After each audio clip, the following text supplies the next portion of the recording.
ikiwa tukiona hali za kidunia katika maisha ya hapa ya ulimwenguni, ni namna gani watu wanavyozikimbilia fursa na namna gani wanavyokimbilia misimu mbalimbali ya kheri kwa lengo la kuvuna na kuchuma kheri zinazopatikana katika misimu ile.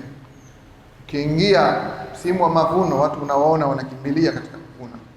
Ukiingia msimu wa mvua, wakulima unawaona namna gani wanavyokimbilia katika kupanda mazao yao. Ukija msimu wa joto, wenye nia ya kufanya biashara juisi, unawaona namna wanavyokimbilia. Lakini namna anavyokuja misimu ya kidunia na watu wanavyoona ni fursa na opportunity kwa wao, wakawa wanaitumia katika hali ambayo watavuna faida katika misimu ile.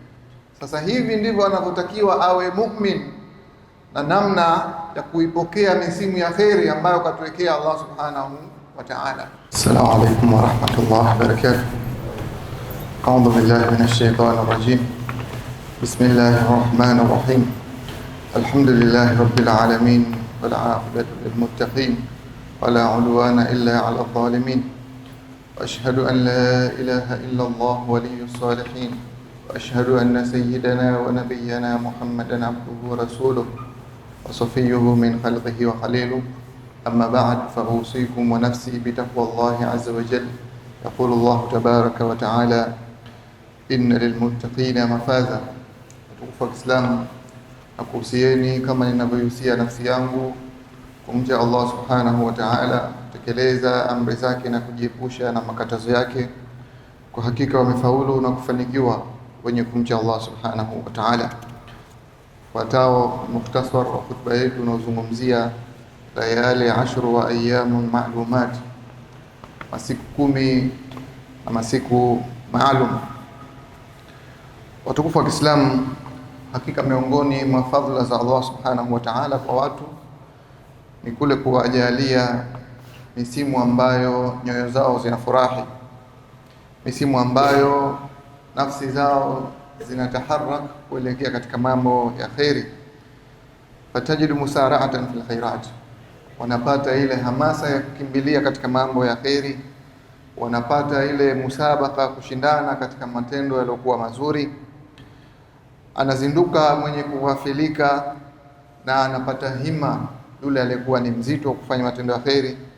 Anakumbuka mu'min ukumbuko ambao unamfaa kwa mwenye kukumbuka kauli ya Allah subhanahu wa ta'ala pale aliposema: wasari'u ila maghfiratin min rabbikum, kimbilieni katika msamaha wa Mola wenu, wa jannatin arduha as-samawati wal ard, na pepo ambazo pana wake ni mbingu na ardhi, uiddat lilmuttaqin, zilizoandaliwa kwa wacha Mungu.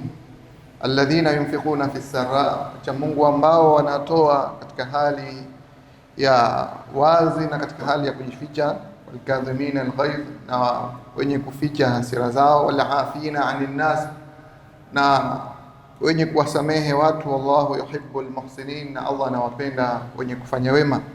Walladhina idha fa'alu fahishatan, waumini ambao wanapofanya maovu au dhalamu anfusahum, au kudhulumu nafsi zao, dhakarullah, wanamkumbuka Allah subhanahu wa ta'ala, fastaghfaru lidhunubihim, kuomba msamaha kutokana na yale madhambi yao. Wa man yaghfiru dhunuba illa Allah, na ni nani anayesamehe madhambi isipokuwa Allah subhanahu wa ta'ala. Wa lam yusirru ala ma fa'alu wa hum ya'lamun, na hawakuwa ni wenye kuendelea kwa yale waliokuwa wakifanya katika madhambi. Watukufu wa Kiislamu, katika misimu hii nafsi zinakuwa karibu na Allah subhanahu wa ta'ala, bali roho zinakuwa zinafungamana zaidi na Allah subhanahu wa ta'ala.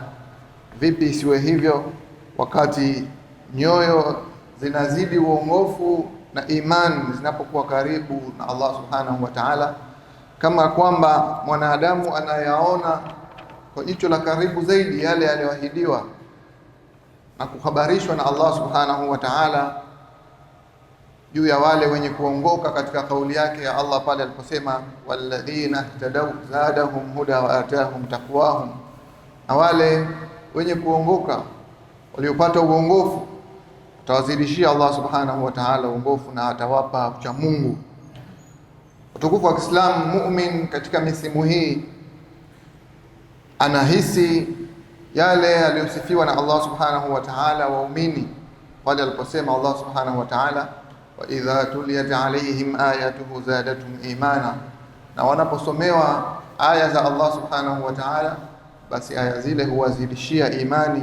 Wa ala rabbihim yatawakkalun, na kwa Mola wao mlezi ni wenye kutegemea.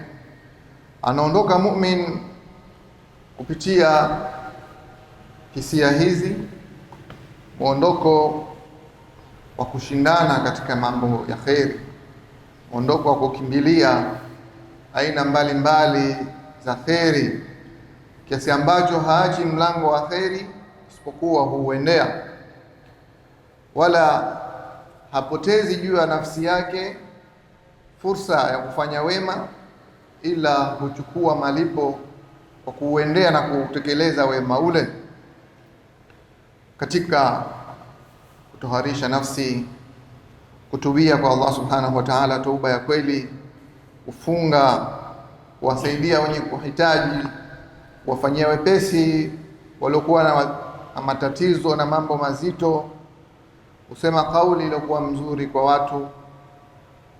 Katika hayo wakimfuata kiongozi wa umma, kigezo chetu Bwana Mtume sallallahu alaihi wasallam, pamoja na manabii wengine ambao Allah subhanahu wa ta'ala kawasifu katika kauli yake pale aliposema innahum kanu yusari'una fil khairat.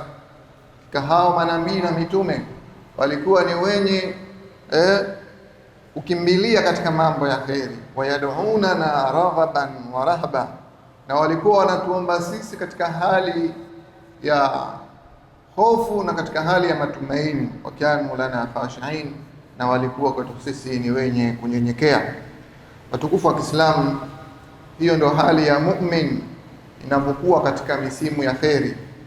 Hiyo ndio hali ya mu'min anavyoipokea misimu ya kheri ambayo Allah subhanahu wa ta'ala katuandalia kwa lengo la kuhakikisha nafsi zetu zinapata himma, nafsi zetu zinapata nguvu, nafsi zetu zinapata vishajihisho wa kuendelea kudumisha mambo ya kheri, kudumisha taa, kudumisha ibada. Watukufu wa Kiislamu, na hivi ndio mu'min anatakiwa awe. Ikiwa tukiona hali za kidunia katika maisha ya hapa ya ulimwenguni, ni namna gani watu wanavyozikimbilia fursa na namna gani wanavyokimbilia misimu mbalimbali ya kheri kwa lengo la kuvuna na kuchuma kheri zinazopatikana katika misimu ile. Ukiingia msimu wa mavuno, watu unawaona wanakimbilia katika kuvuna.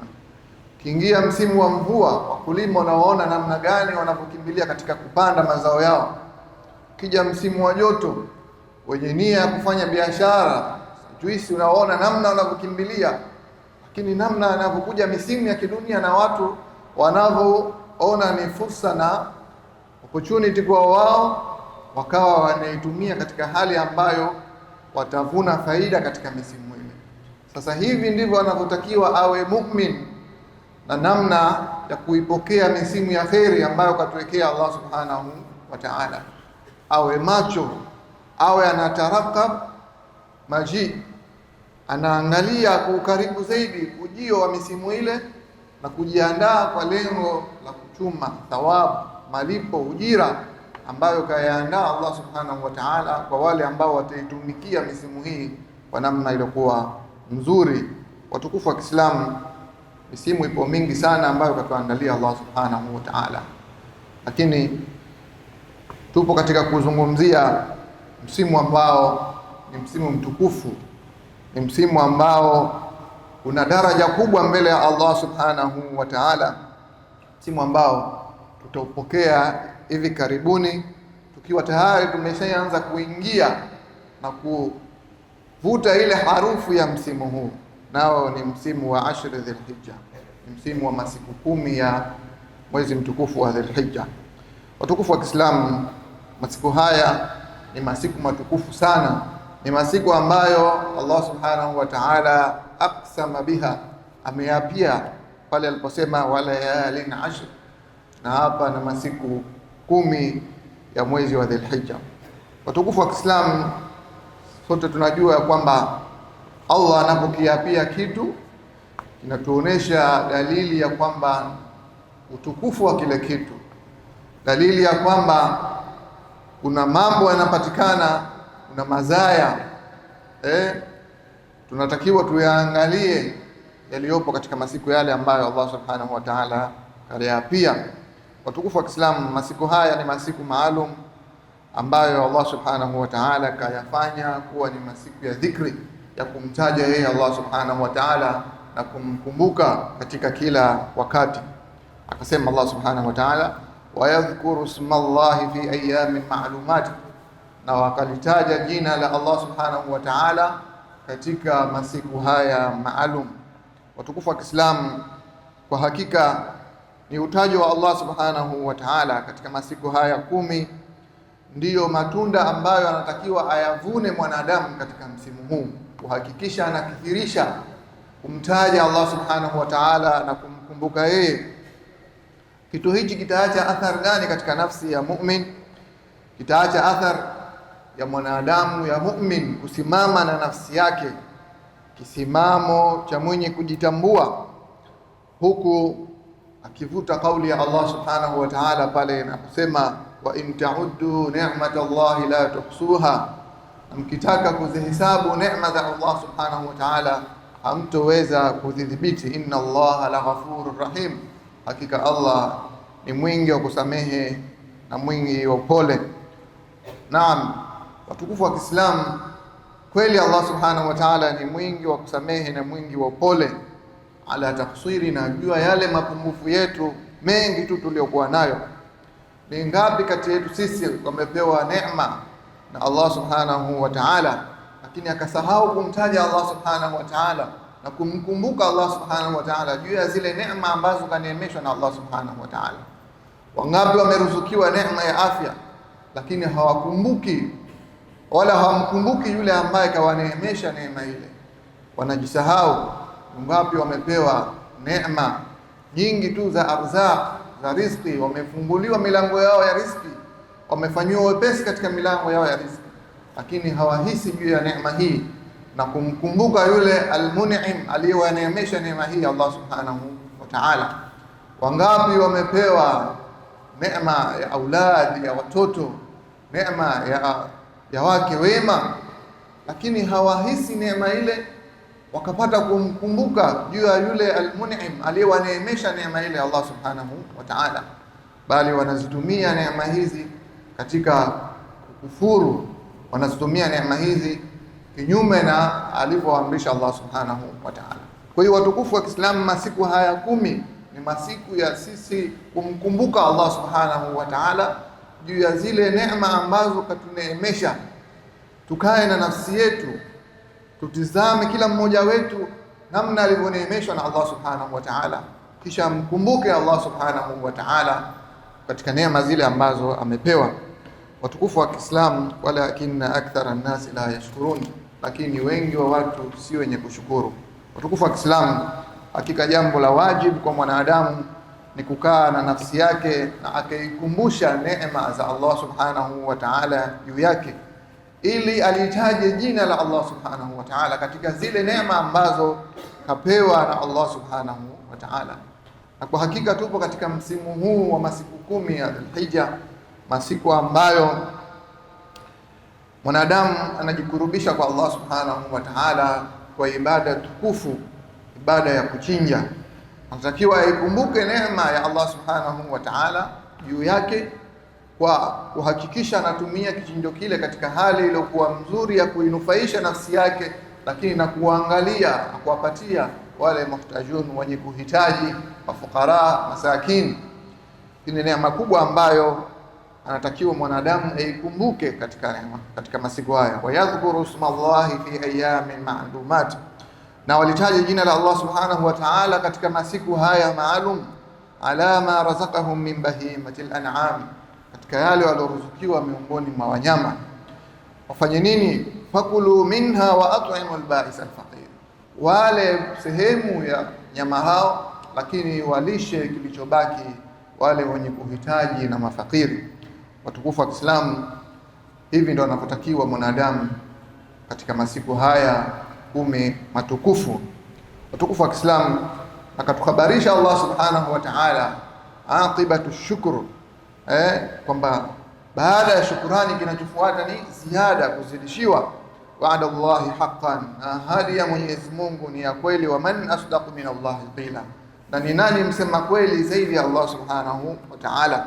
Man asdaqu min Allahi haditha, anasema Allah subhanahu wa ta'ala, wa ta'adhana rabbukum la in shakartum la azidannakum wa la in kafartum inna adhabi la shadid.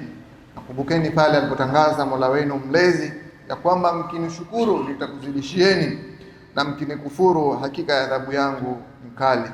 Watukufu wa Kiislamu, nahnu tupo katika masiku haya 10 matukufu na karibia kuyapokea. Tayari tumeanza kuvuta ile harufu ya masiku haya 10 matukufu. Tunachotakiwa ni kufuata mwongozo wa Bwana Mtume Muhammad sallallahu alayhi wasallam, ambaye katuongoza juu ya utukufu wa masiku haya 10 na akatulingania na akatuita kuelekea katika kufanya matendo mbalimbali ya kheri.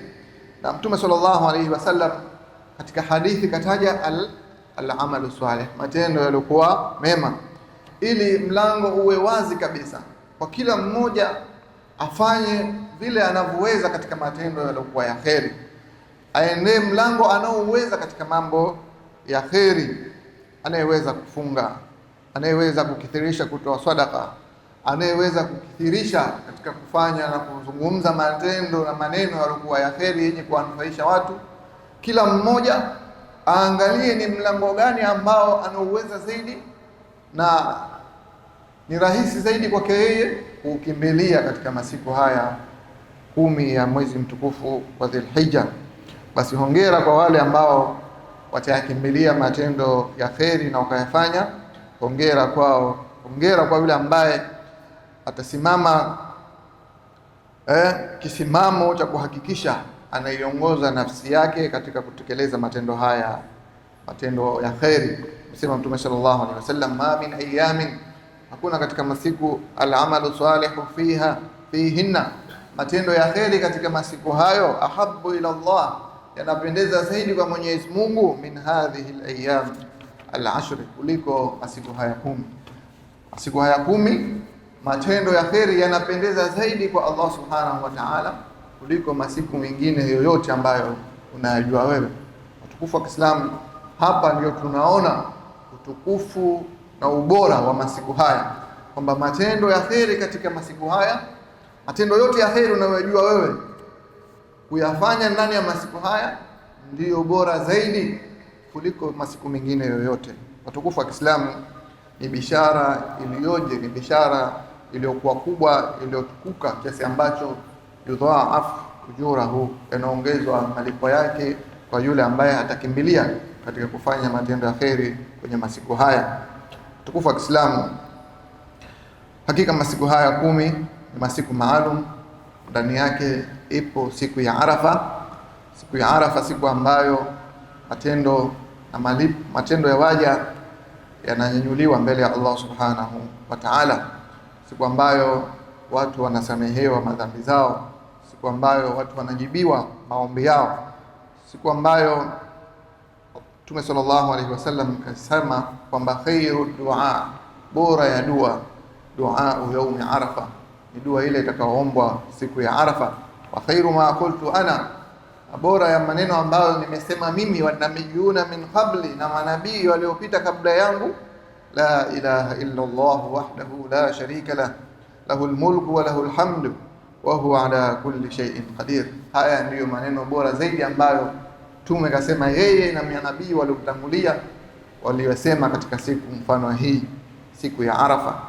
Watukufu wa Kiislamu, miongoni mwa fadhila za siku hii, Mtume sallallahu alayhi wasallam kasema, siyamu yaumi Arafa, kufunga siku ya Arafa, inni ahtasibu ala Allah, mimi naihisabu hii mbele ya Allah subhanahu wa ta'ala, yukaffira sanata allati qabla, kusamehewa mtu madhambi yaliyopita mwaka uliopita, wa sanata allati ba'da, na mwaka ambao unafuatia.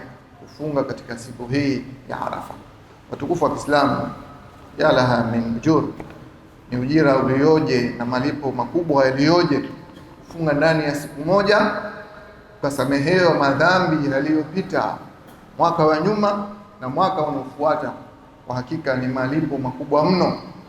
La yufawit, hapotezi fursa hii illa, isipokuwa yule ambaye ana upungufu. Haipotezi fursa hii isipokuwa yule ambaye hataki kujikurubisha kwa Allah subhanahu wa ta'ala, hataki pepo ya Allah subhanahu wa ta'ala, hajui thamani na malipo ya siku hii tukufu. Watukufu wa Kiislamu, tumcheni Allah subhanahu wa ta'ala, tumuogope Allah subhanahu wa ta'ala, na tutambue tupo njiani kupokea msimu wa kheri, moja katika msimu mitukufu ambayo ina malipo makubwa mno, ambayo lau kwamba mwanadamu atautumia msimu huu, basi atapata manufaa makubwa hapa duniani na kesho akhera. Tunamuomba Allah subhanahu wa ta'ala atufikishe katika msimu huu, lakini atupe thabati ya kutenda matendo mbalimbali ya kheri ambayo yatarudi kwetu sisi kwa manufaa na kwa faida. Na tunamuomba Allah subhanahu wa ta'ala atuthibitishie malipo yetu. Tunamuomba Allah subhanahu wa ta'ala ajalie kuwa yapo katika mizani ya mema yetu siku ya Kiyama, na ajalie kuwa ni sababu ya sisi kufaulu na kupata pepo zake Allah subhanahu wa ta'ala. Allahumma ij'alna min alladhina yastami'una al-qawla fayattabi'una ahsana. Sallallahu wa sallam wa baraka ala sayyidina Muhammad alihi wa sahbihi wa sallam. Wa la hawla wa la quwwata illa billahi al-aliyyil azim.